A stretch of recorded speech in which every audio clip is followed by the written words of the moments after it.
मैं अयोध्या हूं। आज की कड़ी में सुनिए, भाजपा ने कहा राव खुद ही राष्ट्रीय आपदा हैं। लेखक हैं दैनिक भास्कर के नेशनल एडिटर नवनीत गुर्जर।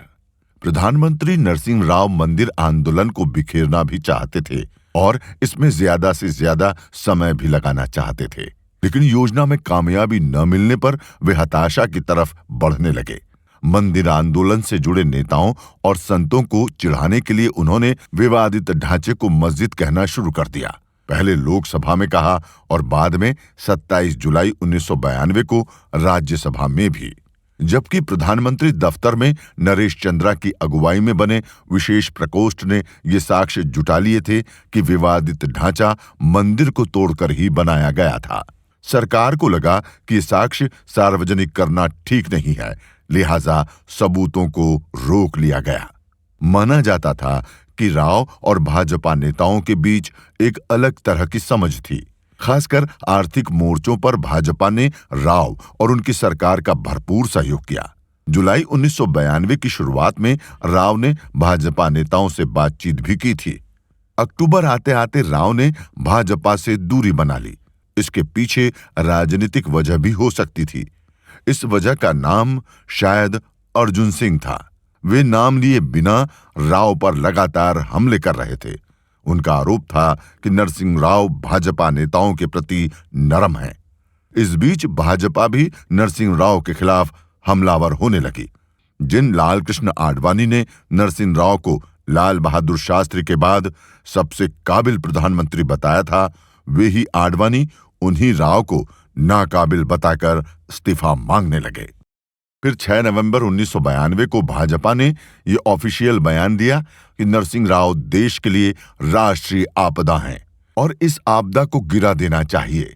कुछ लोगों का कहना था कि राव और भाजपा नेताओं के बीच की ये कुश्ती अपनी ही सरकार में राव के विरोध को हल्का करने के लिए चल रही थी। कार सेवा और बातचीत की प्रक्रिया महीनों से साथ साथ चल ही रही थी। कार सेवा में तेजी या कहें कि उग्रता आने पर भी बातचीत कभी रुकी नहीं। राव ये साबित करना चाहते थे कि शांति स्थापित करने की दिशा में वे अनवरत जुटे हुए हैं।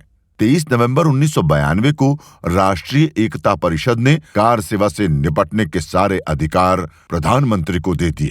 24 नवंबर को राव ने ऐलान किया कि कार सेवा गैर कानूनी है और केंद्र सरकार कोर्ट के आदेश का पालन करेगी। 25 नवंबर को सुप्रीम कोर्ट ने विवादित परिसर में रिसीवर नियुक्त करने से मना कर दिया। 27 नवंबर तक राज्य सरकार को बताए बिना केंद्रीय सुरक्षा बलों की 135 टुकड़ियां अयोध्या पहुंच चुकी थीं। उत्तर प्रदेश के राज्यपाल बी सत्यनारायण रेड्डी को दिल्ली तलब किया गया। उन्हें समझाया गया कि कोर्ट का फैसला प्रतिकूल आए तो वे राज्य सरकार को बर्खास्त करने की सिफारिश करें, लेकिन पुराने समाजवादी रेड्डी केंद्र की कठपुतली बनने को तैयार नहीं थे। वे कुछ अनहोनी से पहले राज्य सरकार को बर्खास्त करने के खिलाफ थे। जब ये बात साफ हो गई कि केंद्र ने टकराव का मन बना लिया है, तो भाजपा नेता आडवाणी और मुरली मनोहर जोशी ने रथ यात्रा शुरू कर दी। आडवाणी ने बनारस से और जोशी ने मथुरा से। माहौल गर्म था। भारी समर्थन के बीच यात्रा के तीसरे दिन ही इन दोनों नेताओं को अपील करनी पड़ी कि आम लोग या कार्यकर्ता अपनी अयोध्या यात्रा टाल दें, क्योंकि वहां पहले से ही बड़ी संख्या में कार सेवक जमा हो चुके हैं। कार सेवा 6 दिसंबर से अगले 18 दिन तक प्लान की गई थी।